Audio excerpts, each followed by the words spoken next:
Okay, we're going to go over a basic bodyweight squat. So the way we want to set up our stance for the squat is to take your stance just outside of hip width with your toes pointed out slightly, about 30 degrees. So from this position, we want to initiate the squat by breaking at the hips and the knees at the same time. And we want to think about pushing back up through the heels to come up to the starting position. At the top, we really want to make sure we're locking out the hips and engaging the glutes and posturing up. So shoulders back, head and neck in a nice neutral position and bracing through the core. So basically just imagine someone's going to come and punch you in the belly. So just keep that nice and tight. So again, breaking at the hips and the knees, almost as if you were sitting back into a chair. So think about pushing the hips right back, engage the glutes on the way up, and you should be able to wiggle your toes throughout the full range of this movement.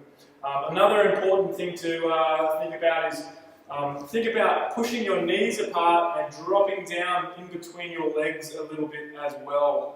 So we're getting the hip hinge, but we're also pushing the knees out, dropping down between the legs. So a couple of common mistakes people often make when squatting. Rounding out the back or rounding out the spine is a big one. So this is something that we definitely want to avoid. It's one of the #1 no-nos when we squat. So rounding out your spine like this, or it's called flexion, is going to be quite detrimental to the discs in your back, especially if you're holding a weight or you've got a barbell on your back. Another one is bringing the knees too far forward, so being a little bit too dominant with the knees and the quads. So you can see as Ella squats here, she's bringing the knees really far forward.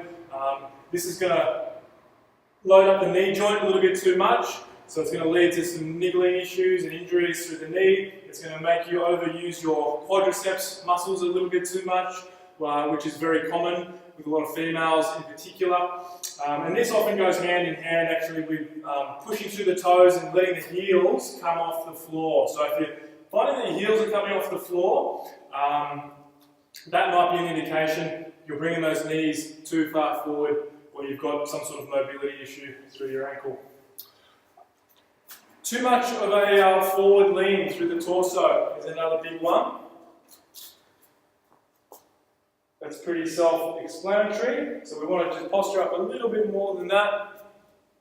And another very common mistake people often make, so if we get you facing another angle here, is letting the knees cave in when we're squatting.